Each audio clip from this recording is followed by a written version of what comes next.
ಆತ್ಮೀಯ H16 news ಅರ್ಥಾತ್ ಹೇ ಸೀತಾರಾಮಗೆ ಸ್ವಾಗತ. ನಾನು ನಿಮ್ಮವ MI ಅಥವಾ ಮಲ್ಲಪ್ಪ ಜೋತಾವಾರ್. ಆದ್ಮೇಲೆ ಈಗ ತಾವು ದಿನ ಸುದ್ದಿಗಳನ್ನ ಅದರ ಜೊತೆಗೆ ವಿಶೇಷತೆಗಳನ್ನ ನೋಡ್ತಾ ಹೋಗಿ ವಿಶೇಷ ಈ ಮೊದಲನೇ ಸುದ್ದಿಯನ್ನು ನೋಡಿ.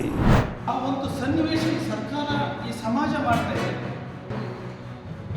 ಮುಂದಿನ ದಿನಗಳಲ್ಲಿ ಯಾವ ತಂದೆ ತಾಯಿಗಳು ಹೆಣ್ಮಕ್ಳು ಎತ್ತಬಾರ್ದು ಅನ್ನೋ ಒಂದು ಬದಲಾವಣೆ ಆಗಬೇಕಾಗಿದೆ. ಈಗ ಪುರುಷ ಪ್ರಧಾನ ಸಮಾಜದಲ್ಲಿ ಹೆಣ್ಣು ಮಕ್ಕಳಿಗೆ ಸಮಾಜ ಆಗ್ತಾ ಇದೆ, ಪುರುಷ ಇದೆ. ನಮ್ಮ ಸಂವಿಧಾನದಲ್ಲಿ ಅದನ್ನು ಉಪಯೋಗಿಸ್ಕೋಬೇಕು. ಹೆಣ್ಮಕ್ಳನ್ನು ಸಹ ಇದ್ರ ಜೊತೆಗೆ ನಾವು ಸಹ ನಿಮಗೆ ಕೈ ಜೋಡಿಸ್ತೀವಿ. ಕಣ್ಣಿಗೆ ಬದಲು ಒಂದು ಸಾರ್ವಜನಿಕ ಸಮಾವೇಶ ಕಾಯ್ದೆ ಅಂತ ಮಾಡಬೇಕು ಅಂತ ಯಾವುದು 11 ಜನ ಅಂತವೆಲ್ಲ ಮಾಡೋದು. ಮತ್ತು ದ್ವೇಷ ಭಾಷಣ ಕಾಯ್ದೆ, ನೀವು ಯಾಕೆ ದ್ವೇಷ ಭಾಷಣ ಕಾಯ್ದೆ? ಇವತ್ತು ಈ ಸಮಾಜದಲ್ಲಿ ಮಹಿಳೆಯರನ್ನು ಕೆಳಗಣಿಸಿ ಇಂಥ ಯಾಕೆಂದ್ರೆ ಈ ಒಂದು ದ್ವೇಷ ಭಾಷಣ ಕಾಯ್ದೆ ಯಾಕೆ ಬೇಕು? ಏನು ಅವರೇ BJP ಕಾಂಗ್ರೆಸ್ ಬೈಯರು, ಕಾಂಗ್ರೆಸ್ ಕುಮಾರಸ್ವಾಮಿ ಇವ್ರನ್ನು ಬೈತಾರೆ. DK ಶಿವಕುಮಾರ್ ಇವರು ದೇಶ ಭಾಷಣಗಳು ಮಾಡ್ತಾರೆ.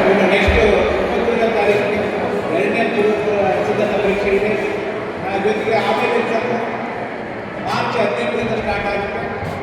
ಈ ಒಂದು ಅವಧಿಯಲ್ಲಿ ನೀವು ಸಮಯ ವ್ಯರ್ಥ ಮಾಡಿಕೊಳ್ಳದೆ ಎಲ್ಲ ಕೆಲಸ ಕಾರ್ಯಗಳನ್ನು ಒದಿಗೊತ್ತಿ ನೀವೇನು ಕಲಿಬೇಕಾದ ಸಮಯದಲ್ಲಿ ಎಷ್ಟು ನೀವು ಜ್ಞಾನವನ್ನು ಪಡ್ಕೋಬೇಕು, ಎಷ್ಟು ಅಂಕಗಳನ್ನು ನೀವು ಪಡೆಯಬೇಕು, ಅಷ್ಟು ಜಾಬ್ಗಳನ್ನು ಅವರಲ್ಲಿ ಯಾವ ರೀತಿ ಮಾಡಬೇಕು ಅಂತ ನಾವು ರಿಸರ್ಚ್ ಪರ್ಸನ್ಸ್ ಹೇಳ್ತಿದ್ದಾರೆ.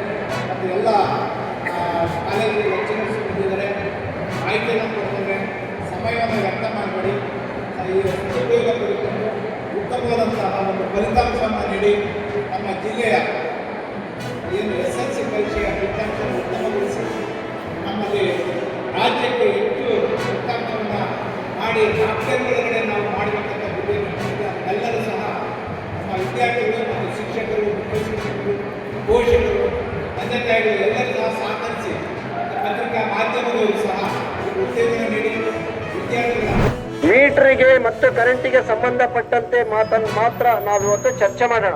ಅದರ ಆಜುಬಾಜಲ್ಲಿರೋ ವಿಚಾರ ಹೊರಗೆ ಹೋಗಬಾರ್ದು ಅಂತಿಲ್ಲ. ಹಾಗಾಗಿ ಕೂತ್ಕೊಳ್ಳಿ, ಕೂತ್ಕೊಳ್ಳಪ್ಪ, ಎಲ್ಲರೂ ಕೂತ್ಕೊಳ್ಳಿ. ಈಗ ಗಾಡಿಗಳು ಹೋಗಿ ಬಿಟ್ಬಿಟ್ಟಿದ್ದೀವಿ, ಇಲ್ಲಿ ನಮಗೆ ಸಮಸ್ಯೆ ಇಲ್ಲ. ಕೂತ್ಕೊಳ್ಳಿ, ನೀವು ಕೂತ್ಕೊಳ್ಳಿ. ನೋಡಿ, ಇವತ್ತು ಚಿತ್ರದುರ್ಗದ ಇತಿಹಾಸದಲ್ಲಿ ನೆನಪು ಮಾಡ್ಕೊಳ್ಳುವಂತ ದಿನ.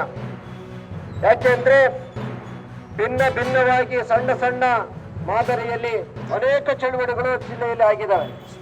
ಈ ದಿವಸ ಚಿತ್ರದುರ್ಗ ಜಿಲ್ಲೆಯ ರೈತ ಸಂಘಗಳ ಸಮನ್ವಯ ಮತ್ತು ಅನುಷ್ಠಾನ ಸಮಿತಿ ಅಂತ ಒಂದು ಸಮಿತಿಯನ್ನ ಮಾಡಿದೀವಿ. ಮೊನ್ನೆ ಎಲ್ಲ ಸಂಘಗಳು ಕೆಲಸ ಮಾಡಬೇಕು ಅಂತ ಹೇಳಿ ತೀರ್ಮಾನ ತಗೊಂಡಿದ್ದೀವಿ. ಪ್ರಮಾಣ ಪೂರ್ವಕವಾಗಿ ಜ್ಯೋತಿಯನ್ನ ಹಚ್ಚಿಟ್ಟು ನಾವೆಲ್ಲರೂ ಕೂಡ ಪ್ರಮಾಣ ಪೂರ್ವಕವಾಗಿ ಪಾರದರ್ಶಕವಾಗಿ ಭ್ರಷ್ಟಾಚಾರ ಇಲ್ಲದೆ ಈ ಜಿಲ್ಲೆಯ ಅಂತ ನಾವೆಲ್ಲರೂ ಕೂಡ ಪ್ರಮಾಣ ಪೂರ್ವಕವಾಗಿ ತೀರ್ಮಾನವನ್ನು ತಗೊಂಡಿದ್ದೀವಿ. ಆ ಪ್ರಮಾಣ ಪೂರ್ವಕವಾಗಿ ತಗೊಂಡಂತ ತೀರ್ಮಾನದ ಮೊದಲನೆಯ ಚಳುವಳಿ ಇವತ್ತು ನಡೀತಾ ಇದೆ. ಹಾಗಾಗಿ ಇನ್ನು ಮುಂದೆ ನಡೆಯುವಂತ ಬಹುತೇಕ ಚಳುವಳಿಗಳು ಸಮನ್ವಯ ಸಮಿತಿಯ ಮಾರ್ಗದರ್ಶನದ ಕೆಳಗೇನೆ ನಡೀಬೇಕು ಅನ್ನೋ ಕಂಡೀಷನ್.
ಇಲ್ಲ ಸರ್